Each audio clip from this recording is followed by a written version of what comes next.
Hello, I'm Eleri and it's, what day is it today? It's Tuesday, and we're here in Northwick Park Community Garden looking at the sorts of things we grow here, which is a food forest garden, and it's full of unusual edible perennials. So it's getting late in the evening, it's lovely and cool, but there's lots of things happening at this particular time. In this flower bed here, it looks a bit wild, but there's some amazing things happening here. I really love it, the way that the grasses catch the movement. But for example, we've got some quaking grass, commonly known as quaking grass, which is a breezer.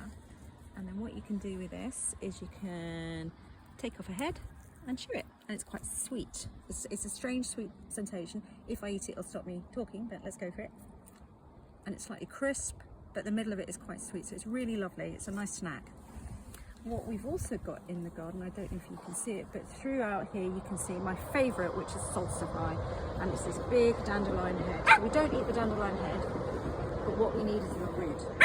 So what you can do with the root is you can saute it, and it's supposed to be absolutely delicious. The thing, I've got this horrible dilemma because I think the plants are so amazing. I don't really want to dig it up, but I think at some point we'll have to dig it up and try some, which will be really tasty.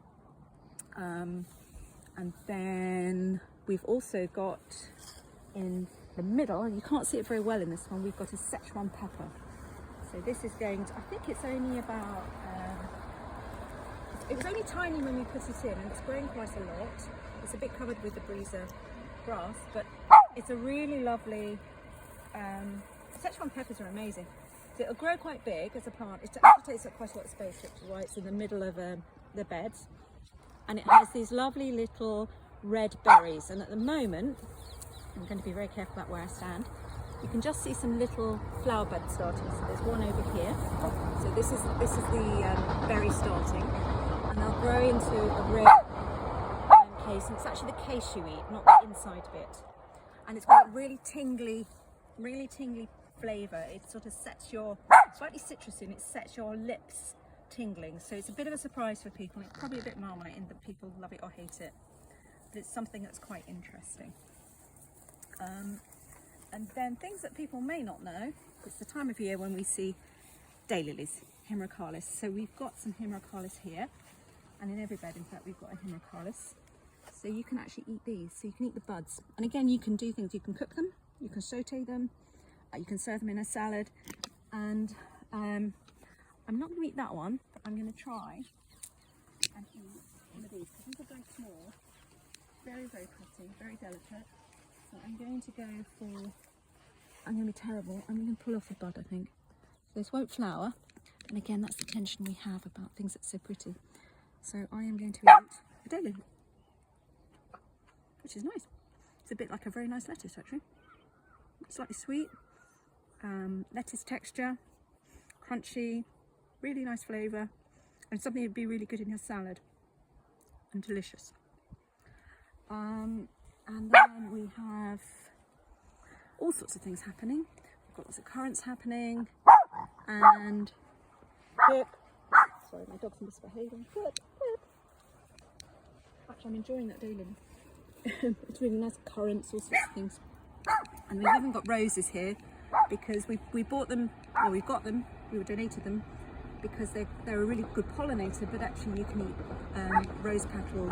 I'm really interested in the idea of flowers that you can eat, and you can eat these as rose petals. You can do them in lots of different ways in your cooking. We're not going to. And also at this time of year we've got lots of Amelanchier or Amelanchia in the garden, and again these are quite young trees, and they're starting to develop their beautiful berries. And that's nearly ripe, but not quite ripe. In a few weeks that'll be quite ripe. And the trick with these is to get them before the birds get them. They'll get them really fast, but again these are berries that you can have. Lots of pollinators here too. And let's take you over to the honeyberries, which are very much of the moment. They're probably just about finishing. So we've got several of these in the garden, spread out throughout the garden. And it's, if you look at it, you can see it actually looks like it's a climber. It's not a climber, it's a bush, and the berries are sort of underneath. It's sort of finishing now. There might be some a little bit later. So here we have a honeyberry that's just growing there. So it's not a particularly heavy cropper, but it's really lovely having berries at this time of year. They're a little bit earlier than strawberries. And again, it's a slightly sharp, sweet taste. And I really like sharp, so it's got that edge to it, which is really nice. And this is the honeysuckle family. So that's why it looks like honeysuckle, and particularly if you use plant nuts on it, it says honeysuckle. I think they described it as something like black honeysuckle.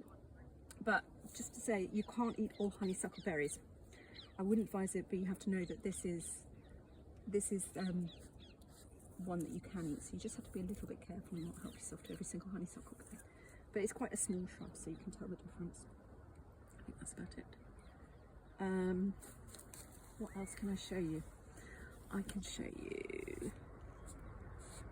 We could look at the medlars, because the medlars are quite interesting. They're not ready, but they're really interesting.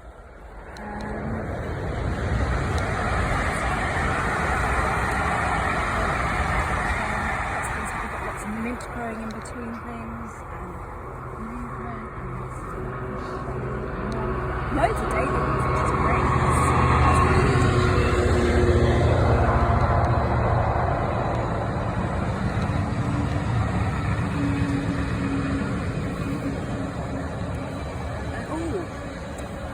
Favourite. These are aronia. So they're not ready yet. They're ready towards the end of summer, and they have black berries. It's really smothered in berries. It's going to be a really heavy cropper. Last year it was really good, and this year it looks even better. So a really heavy cropper with these clumps of berries. So I don't particularly. Joe loves them. I don't particularly like them. So we have quite different palates. But it's really high in vitamin C. You can use it in jams and jellies, and it's that sort of, it's a nice one for keeping the season going. So once you've got it in a jelly, then you've got something for the winter. And again, it's quite good medicinally as well. I think it because of the high vitamin C content. There's loads of ladybirds on here as well, which is really nice. And behind us we have our mulberry. And this year, again with the honeyberry underneath, and the mulberries are looking amazing. I think everybody who knows about the mulberry tree has been eyeing this up for weeks, seeing how it develops. This is nowhere near ready, but it's really covered in fruit, and they're quite little, and they won't grow much bigger than this, but they will develop a dark colour. See, basically when you want to pick it, you want a really dark red, and it should, as you pick it, it should come off easily on your fingers. And it's quite soft, and it's a real stainer, so you end up with a really amazing red stain on your fingers, but absolutely delicious. And it can't be replicated. I think you do have to, I can see one that looks dark red over there. It can't be replicated by anything else. Dried are not the same. This looks quite possible. No, not ready yet, nearly ready. And possibly there, no, not quite yet. So it wants to go that really dark colour there all over, and that's when it's right. But this side's actually looking really good because I think it's getting the full force of the sun. No, I'm on these up. Yeah, nearly, in a couple of weeks. Oh, nearly. No, still hard. So they feel hard to the touch, which how you know they're not quite ready. We're very excited about the mulberry, and I think finally, let's go and look at, over here, we have a Japanese wineberry. And this, again, it's an amazing fruit. It tends to come out the same sort of time as, a little bit earlier than blackberries. It's sort of a raspberry kind of time of year. And what you get is, again, clusters of fruit. And these are really lovely, really lovely fruit. Again, it's kind of raspberryish, blackberryish, not quite either. It's such an attractive plant as well. It's got these lovely red stems, and it's a bit of a monster if you don't kind of prune it. And I think pruning has actually done it a lot of favours this year because it's made the clusters of fruit a little bit more intense and less wild. But you can see it starts sort of going off in its own direction, but you can prune it back. And again, these will be, yeah, they're not ready at all yet. So it's a little bit later in the season. So we try and have things at different times of the year in the food forest garden. And finally here we have our midler. So we've got two medlar trees. In fact, we've got three, I think. We've got one here and it's just gone past the flower stage, so you can see the flowers are finishing here and the fruits are starting to develop. They're not massive fruits, and they look pretty much like these here, these sort of open, I suppose they're a bit like rosehip kind of petal shape. And again, they'll grow a bit bigger than this. This is quite furry at the moment and lose its sort of fur. And you pick them around November time. And if you haven't had a frost by November, you need to put them into the freezer to black them so that they're edible.